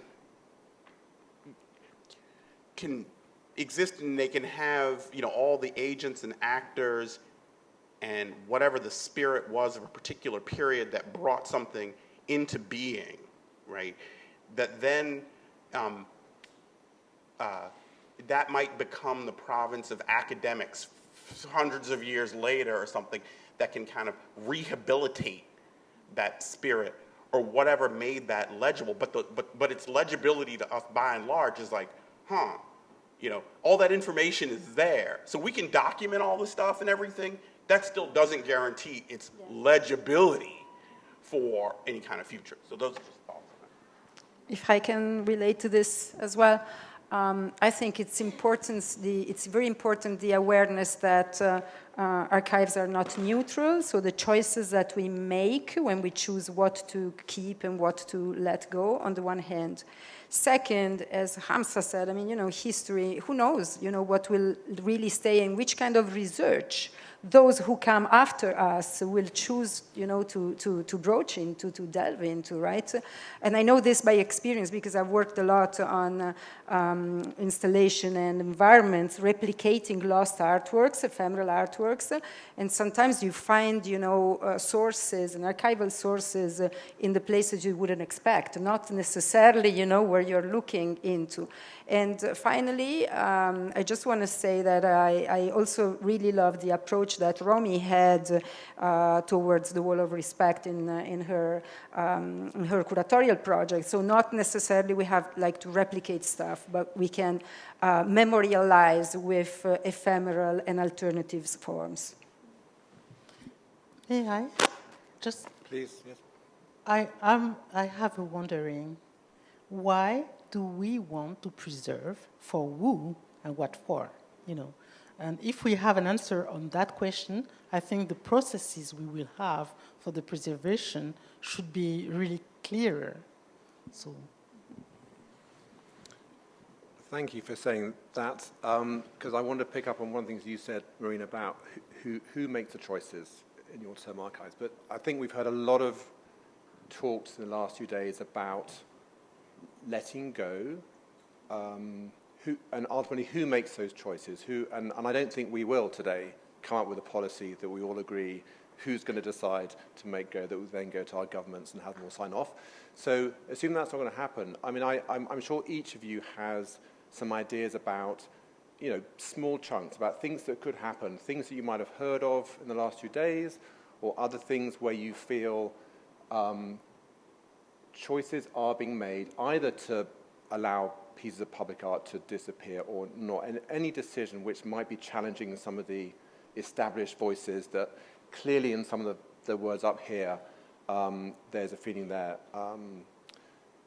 Romy, can I start with you this time? Sure. And I'll just finish the last thought, because based on what Marina said, one of the things that I find is that there's sometimes an animating idea that might be beneath, or around or whatever in the atmosphere of a public art work or monument and its making, and that is the thing that might move forward. So, for instance, in the things that I know from the 1960s, amongst the Obasi group and Africobra and others, moving forward these ideas around collaboration, collectivity, experimentation, improvisation, those actually do live on beyond the artwork. So the artwork totally disappeared, and they didn't really care about it. They just created, Jeff Donaldson decided, I'm going to go from Obasi to create Africobra, and then I'm going to go to Howard University and pass this on to other students. So this is what I care very much about now, and am involved in the production of schools for that reason. What are these ideas that actually follow from the work, and those can be the things that actually sort of live on. And we can, I'm really okay with letting the object disappear. So with that in mind, I have been thinking a lot, and I think I started to talk with Sylvie about this. The letting go for me in the last 2 days has been really about a thought about what would we do if we let art seed to some other discipline. So what does it mean to let some of the same work and the same practices appear and take place, but not in the hands of artists? In terms of legibility, as Hamza put on the table, would it be legible to us if it was not made by capital A auteur artist? What would it mean to have, the medical profession or, some other disciplinary labor function in the world, do some of this work? And I'm not saying that I want that to happen, but it's a head scratcher for me. Like, would we understand it? Would it prevail if the thing we let go was like, the art master? Well, in a way, we already saw it, because even in these 2 days and in general with public art, there is a hierarchy in which there's, the three-dimensional traditional public art monuments and so on, and then you have the murals, and so what has represented underrepresented communities, where we heard in these 2 days the idea of memory is completely different. Someone yesterday said, as long as we talk about an artwork, even if the artwork is no longer there, it is there somewhat. So it is a paradox that it's already inherent, the domain of public art, I would say. And from my point of view, I'm also a scientist, and there's a notion that we talked, or you mentioned earlier, bronzes, and I'm thinking of Vula and work on metals, and bronze is the most expensive, durable material virtually that exists. And so there's a kind of materiality that we can't divorce ourselves from as conservators. We know that certain materials are extremely ephemeral. We heard about the Asian gardens and the fiberglass object, which didn't last very long, and yet everything else in bronze has and could last for millennia. So in a way, I think that there is a package already there, that we understand murals in some contexts and sunlight with certain pigments are just not going to last even if we want them to. Textiles and works of art on paper and time-based media have a very short life in certain contexts. So that might help us a little bit in letting go or in deciding if we want something to last forever or not. Because if we let the bronze stay uncorroded, stay unprotected in a seascape, we'll know from our research that that's not going to last that long either. Princess Marilyn, yeah. May I? Please. I think I have two ways. One is, and I understood that question of ephemerality here much better than I had this idea before coming to this symposium. So thank you for these new ideas. But the first way is about the artistic intention. So I will nowadays, from now, work with the artist, hosting the artist, in that way of thinking of the death, of the disappearance of the artwork. And they have, those artists, to integrate that in their way of thinking the piece in a public space. This is the first thing I heard and I learned from here. The second way is, I forgot the second way. I forgot it. It will come back. Marta, do you want to jump in, and then we'll wait for Princess to remember number two? Sorry, you want to say something? Say something? No. No. Yeah.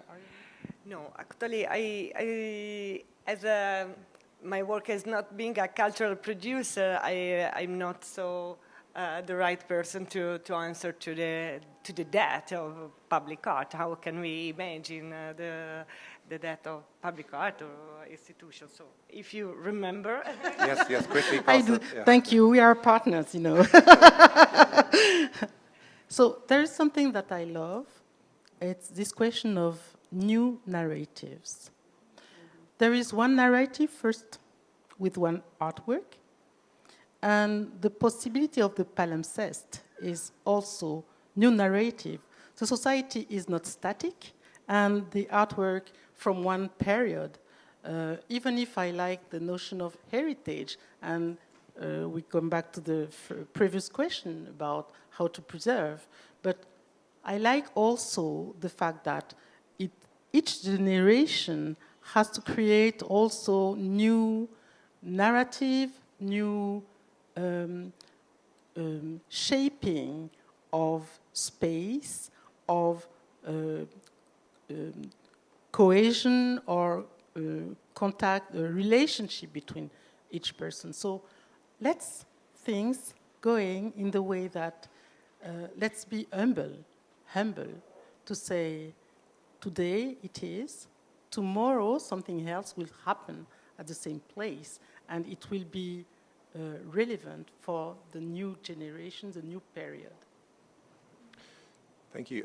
Before I ask Hamza to finish up this question, after Hamza, I'd like to throw it out to the audience if there are things you'd like to respond to from what we've just heard, or other ideas, suggestions of how you intend or you'd like to see some of these decisions being made differently, letting go, etc. So you have a warning that the mic's coming out to you. Hamza, would you like to say something? Oh, in terms of yeah. Question on the table? Yes, exactly. Do you remember the question? No, I don't. No, okay. It was about this idea of letting go. We've heard the theme of letting go and who makes the decisions, and it was a sort of a more personal reflection on how you think things could happen where some of these established ways or hurdles or barriers can be broken through by doing just that, different ways of making decisions of letting go. I mean, in terms of what I was saying before, sometimes I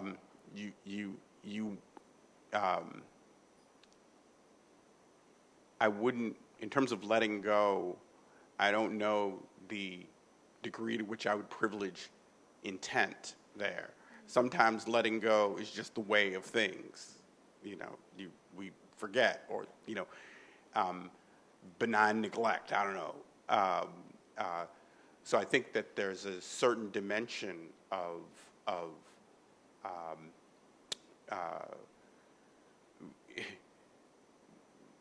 you know, when I was saying before, it's not, you know, that question that the students ask, how could we forget or something be forgotten? And they're thinking at the scale of, like, how could a whole society be forgotten by us collectively? Like, who was supposed to have remembered? You know, historical change, I don't know, you know, for whatever reason it was forgotten. Then but that's just a reflection of who we are as human beings. We forget, you know, and just under those circumstances, things are let go, you know, in a way. So I think that there's a certain, so it's much less intentionally letting go as much as just being comfortable with that as a condition. In some respects, despite all of the kind of mechanisms, policies, apparati that are in place to assess what ought to be remembered, considered, privileged over, you know, X or Y. We have those systems, and still they're subject to other forces and feelings, you know. Absolutely. Anyone like to add something? Yes. I see the first hand. I see it's really hard to see the hand, isn't it? Yes. Can we have the lights on? Or a little bit higher, yeah.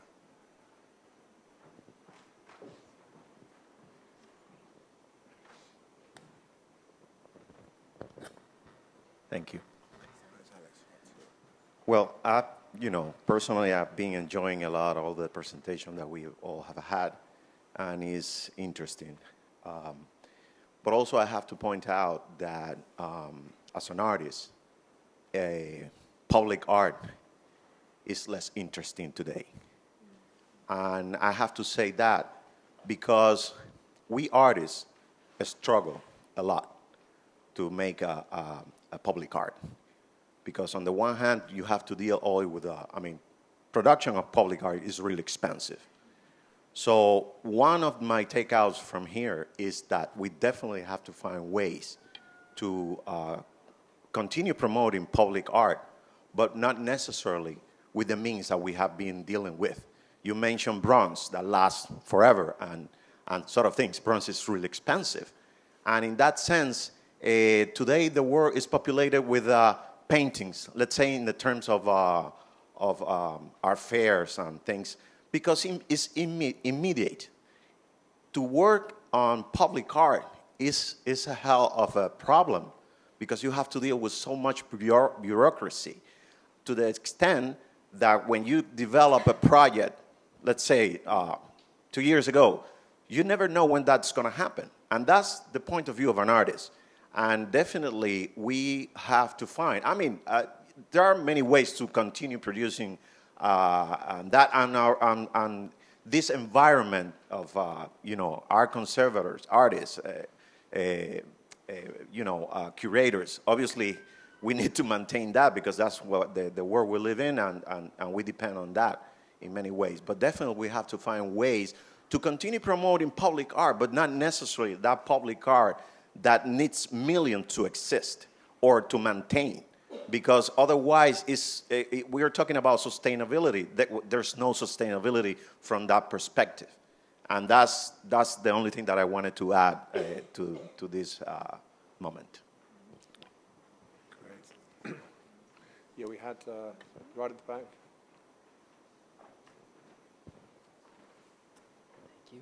Hi, how's it going? So just listening to the conversation and the past, this day, today and yesterday, the conversations, I think that, well, I just kind of want to know from your perspective, nothing when it comes to public art necessarily has been defined. And in places of power, public art versus public art in the commons. And then when we talk about forgetting, it's a strange concept because as humans, we are ingrained with the experiences. It's passed on through us. We see this in, let's say, African American slaves. That trauma is literally passed through generations. And so if a mural comes down, I don't think that forgetting is necessarily, let me get out my words here. I don't think that forgetting necessarily plays into it to the point of, is it important? And because it wasn't as important, we forgot.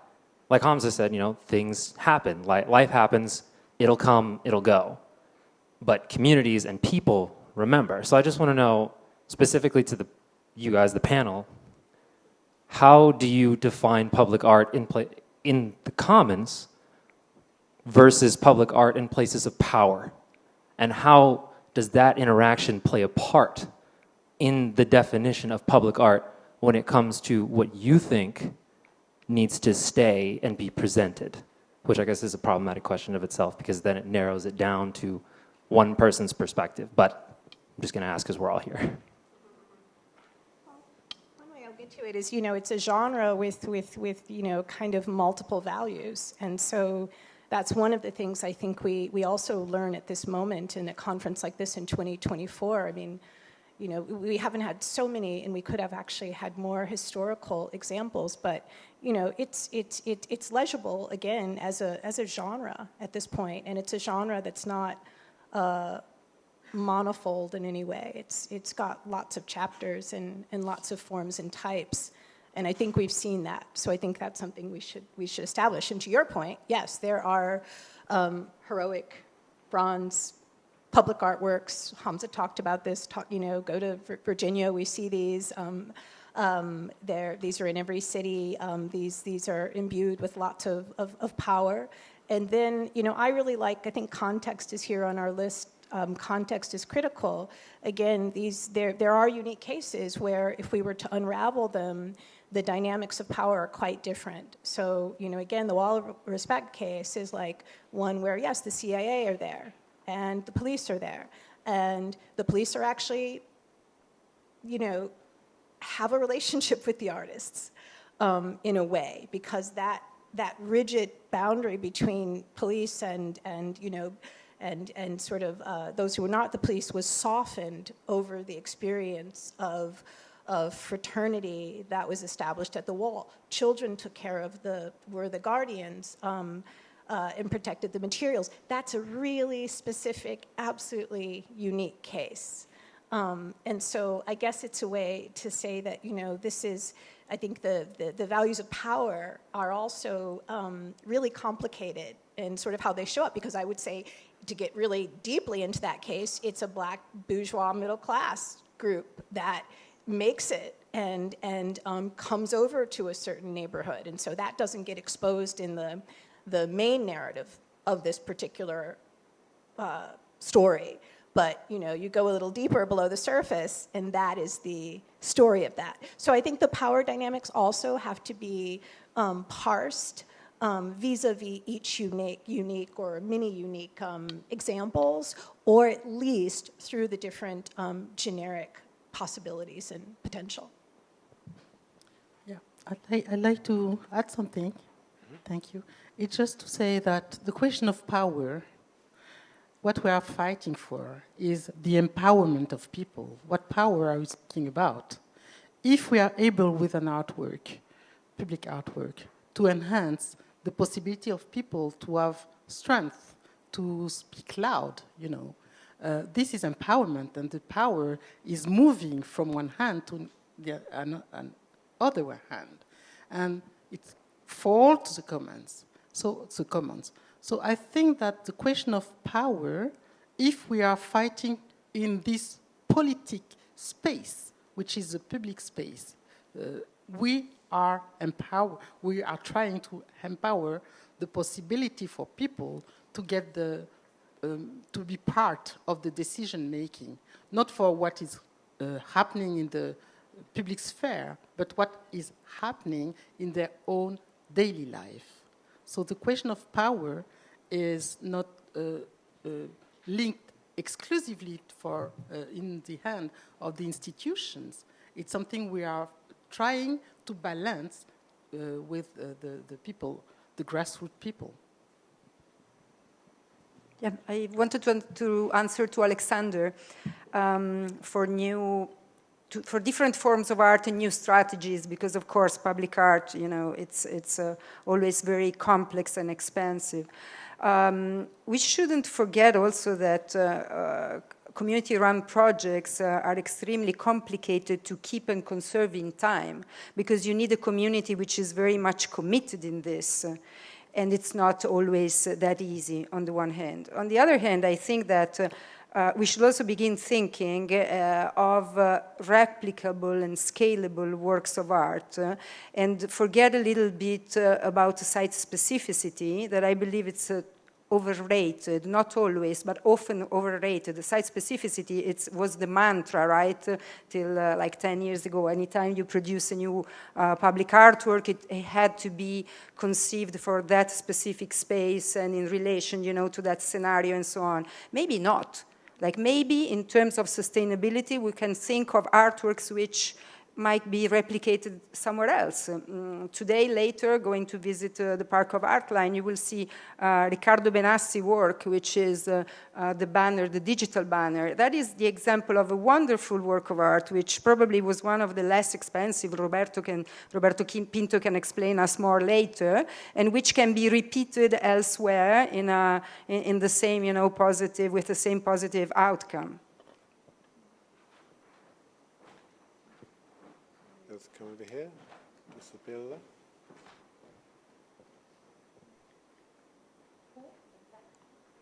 Just up here. Oh, Karen? Fine. I appreciate the conversation about power. I'm sitting here thinking, public art is going to happen. If all this goes away, it's going to happen. It's been happening since the cave paintings, since, driving into Milan. It's all over the street, that building in LA. I think the challenge that we have now, and I'm really struck by what Alexander said, is that there are so many platforms for voice. And we're almost in a war of narrative. So, do we need to move to another do we need to think about this in a much more expansive way? Because our challenge, and I feel like this is where the value is, we are about truth, about beauty, about community.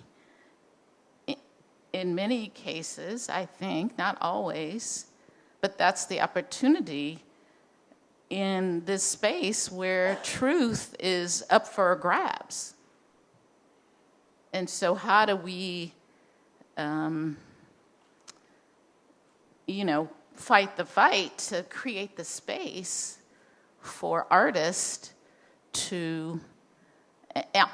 and, you know, and in an expansive definition of what an artist is, lift up what is actually true and, you know, again, on multiple platforms. So, you know, in public space, in digital space, you know, so that, you know, we don't succumb to this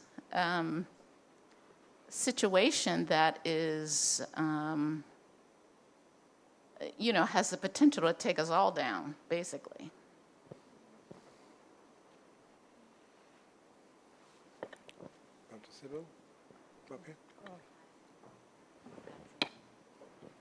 Hello. Hi. So I want to jump off of the what should we let go of. And I think one of the things we should let go of is that artists are going to solve our problems in society, and let them just do their art practice and be practitioners, because one of the beauties of artists is that they give us the possibilities of seeing things differently. And I think James Baldwin said something like, artists give us both the doom and the glory of seeing ourselves. And if we stick to that ideology, that an artist really is here as a practitioner just to give us the possibilities of anything and not to solve the problem, I think we'd be all a little bit better off. And so with the artist, I think. And saying that, going back to the idea of power, and I have worked with neighborhoods that the powers of being thought there were powerless, and I have seen neighborhoods whose power has come in very strong. So I think power is also an elusive word that should be contextualized when appropriate. And I think one of the best things I've gathered in the last 2 days is that there is an absolute balance internationally, I can say now, of approaching public art, which is very satisfying to see, that there isn't a definition of public art and a process for public art, but there are many possibilities. So thanks.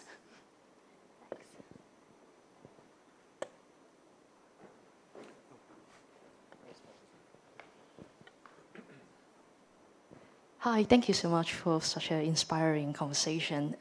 Just want to address, I really hope that question of power can be also further extended to thinking about language. It was actually a conversation, a thought inspired by actually Pedro, who just shared his experiences with the previous panel. But also, I think Robert's presentation comes in mind quite important in a sense. So if we combine these two things together, my inquiry would be, do we, non-English speaking community, define public and its relationship with art? Like, do we share that particular value? Which the answer probably is no. And I mean, I think this is quite crucial because in a sense, this is such a complex community we're gathering here. We from probably all the continent, all of mother tongue, have a very different address of language, different address of thinking about the notion of public. Also the complexity of historical processes of creating public. I'm specifically thinking about experiences of Indonesia, which the public was created by this particular phrase called gotong royong, which means you labor together to create a public. And also beautiful notion, but before we appreciate that, it was adopted by the government as a national building regime.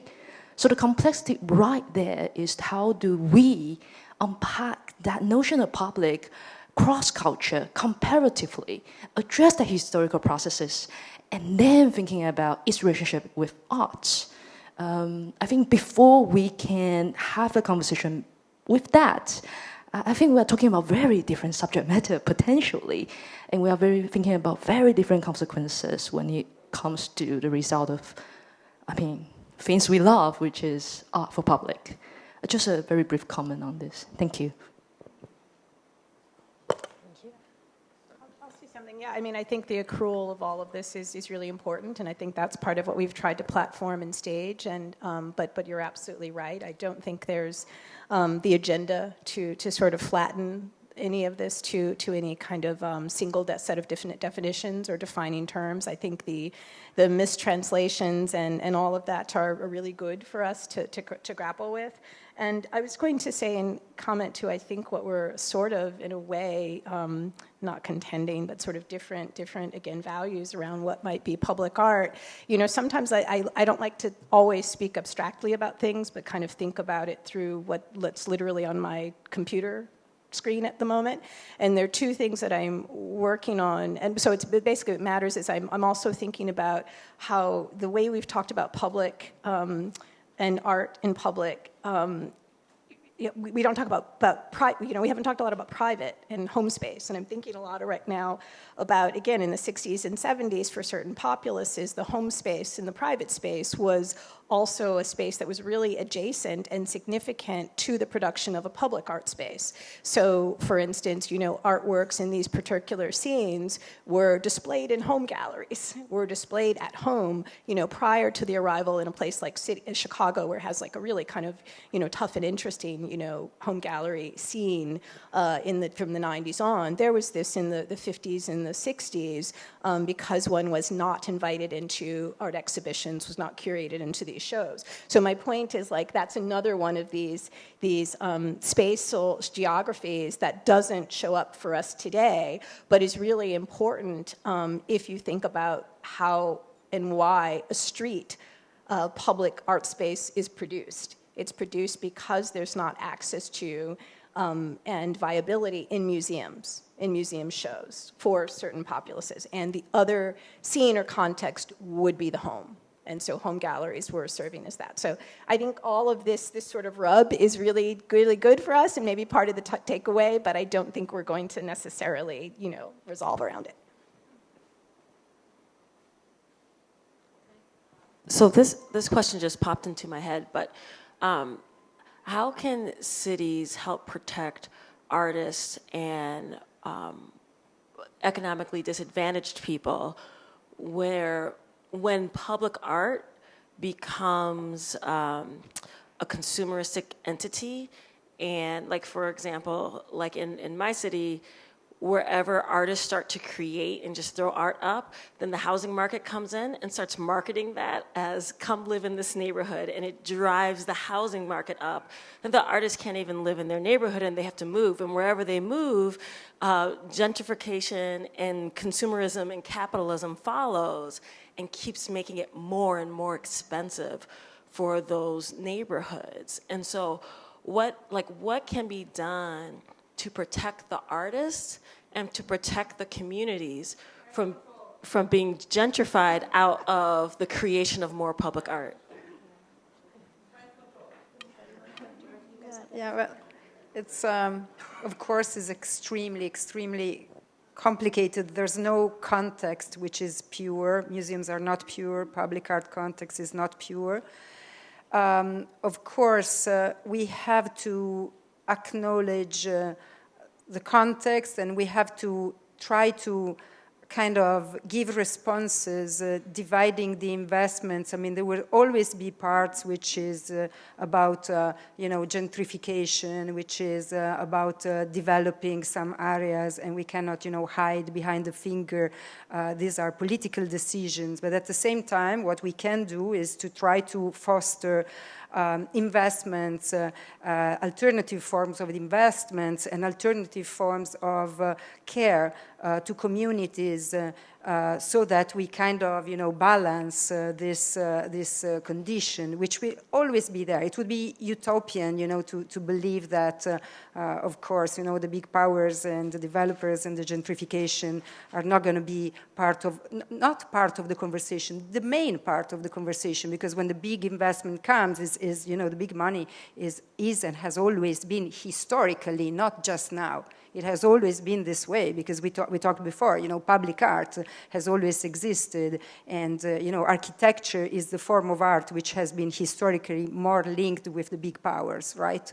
But we as civil servants, as much as we can, I think we have to try to diversify and find alternative strategies. Not easy, but we have to, together with the communities. Thank you all very much. I think it's time to wrap up and then go to visit the Art Line and Art Line Milano. And we have Roberto Pinto and Katia Angelova to take us around. And thank you all very much for this productive 2 days and the exchange of ideas and the openness that you provided. And we hope that these presentations will be published soon, so watch this space. And we hope that this is the beginning of more exchanges on public art between us, and we hope to see you all soon. So thank you again, and I would like to say that the buses have arrived, and we have to follow our MUDEC colleagues to take us there. But maybe we take like a 10-minute comfort break, right? Yeah?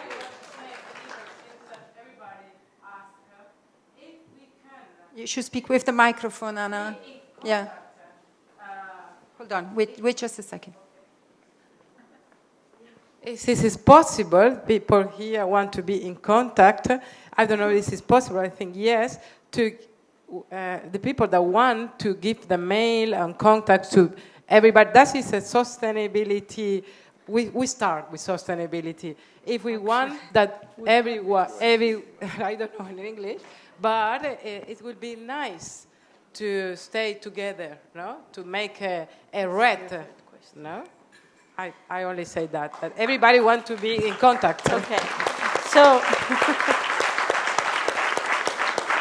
we have a list of attendees that will be available on the 4 Waves platform. For emails, we need to ask permission. So we'll find a way to make sure that you tick a box. Otherwise, yeah, it's illegal. But thank you very much. Hi. Sorry, really quickly, I just wanted to thank all of you organizers for the work of putting this together and bringing us together. So thank you for your work.